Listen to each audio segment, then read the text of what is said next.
everybody, welcome to GRE Bites. My name is Davis. I'm an educator with over 10 years of experience. And I'm Orion, the founder of StellarGRE. We're here to bring you your weekly bite-sized episode on GRE prep and grad school admissions. For more information, you can always check us out at StellarGRE.com. Okay, so today let's zoom out. We've had a lot of episodes kind of zoomed into particular strategies and particular sections, even how to deal with the mental landscape of taking it. But let's just zoom big picture for a minute and talk about, I'm a student, anybody's a student, going in to take the GRE. How much time are they going to want to budget to prepare for the GRE in general, broad strokes? It's a great question. It's one that I get very often from students who initially reach out for my services.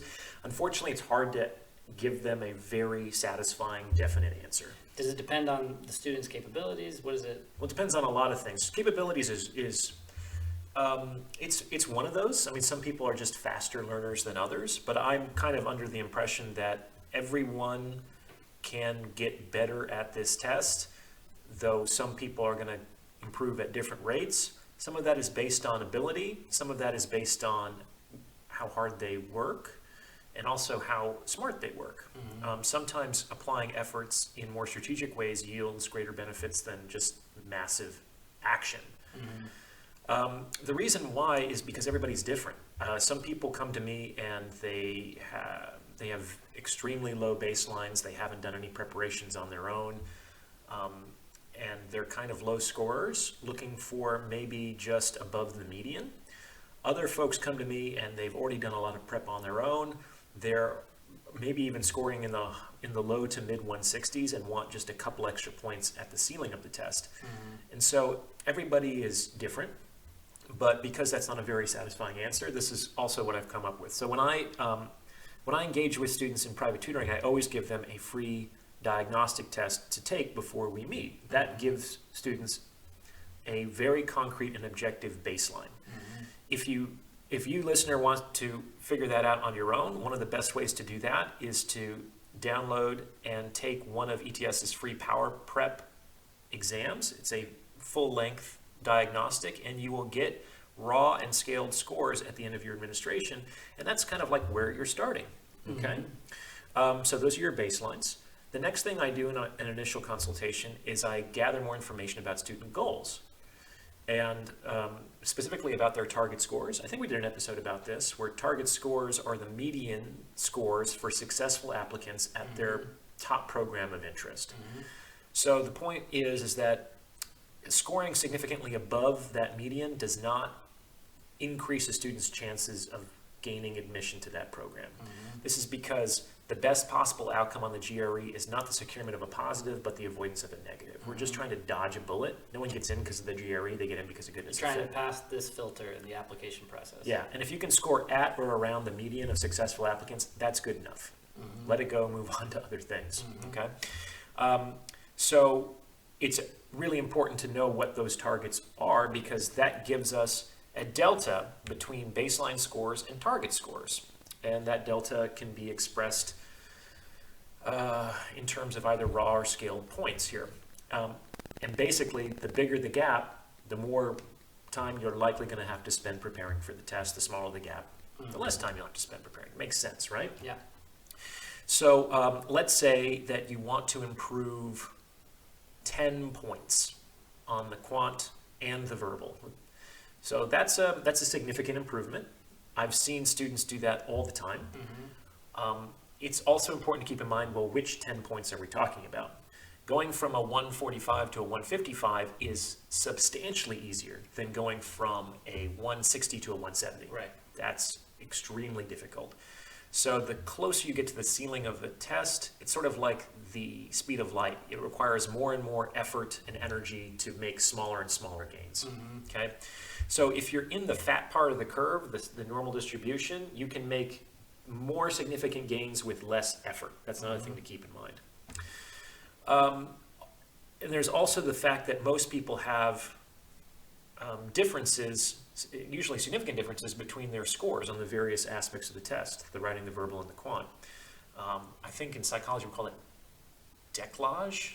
Décalage? I think that's what it's a French word. I'm probably butchering it. I'm familiar with that. But so basically, let me just glean the meaning out of this. if you score, like for example, in your experience, have you found that people require more time if they want to see a bigger improvement on verbal, or does quant take generally more time of prep Yeah, that's a great question.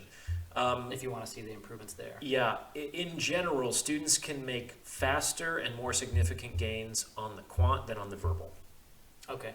Verbal takes longer to improve. Why is that? Is it just because of its sheer vocabulary? That's more... partly. I mean, your vocabulary will exert a ceiling on your verbal score. If you don't know if you only know 70% of the words on any given section, you're going to have to accept the fact that you're going to miss some points on the verbal section. And it's harder to improve because there are literally tens of thousands of words in English that you could be tested on. There's not like a master vocab list. And so improving the vocab ceiling is time consuming and frustrating because you can learn literally thousands of words and maybe 2 of them show up on the test. Mm-hmm. So but you do have to improve your vocabulary if that's the bottleneck on your verbal score. Right. It's also very hard to learn to read for comprehension in a week or 2. Right. Reading takes years. I mean, it took you and me when we were children years to really learn to read, and maybe a decade to kind of like get good and enjoy reading. You know, a lot of people don't enjoy reading because it's a struggle. Mm-hmm. Yeah, I get it. People generally don't enjoy things that they're not effortless, mm-hmm. that don't come effortlessly. So I get that. On the flip side, it's faster and easier to improve on the quant because there's really only 50 types of quantitative questions. I think we've talked about that. In my system, there are 50 quantitative diagnostic categories, mm-hmm. and there's like a clever strategy or technique associated with each one of those question types. And the vast majority of cases, the only thing that changes are the values involved on these quant questions. So if you can do pattern recognition, diagnose the type of question you're dealing with, you can remember the strategy or technique that worked for that question 10 times in the past, it's probably going to work the 11th time with just the new values. Mm-hmm. So you can prepare on a much more granular level for quantitative questions that you can't on verbal because so much depends on the vocabulary, the passages. You can only prepare in a more general sense. You have to be more flexible and high level with verbal, but you can really get down to the specifics with quant, where it's just like, just do this sequence of steps and you'll get the question right. So is there a baseline, a threshold at which you'll see positive gains? Like you mentioned, for example, you're not going to be able to really improve your quant section your verbal section by just 1 to 2 weeks. And I'm guessing that, cramming is not something that you can really do for the GRE. So what's the threshold at which, you have a balanced, but still maybe aggressive preparatory period? I'm just trying to get the bounds. Like what's the minimum number of weeks? And then what's the amount of weeks that you don't want to go past prepping because it just becomes too long? Well, I think that in general, people spend between 2 and 3 months preparing for this test. Okay.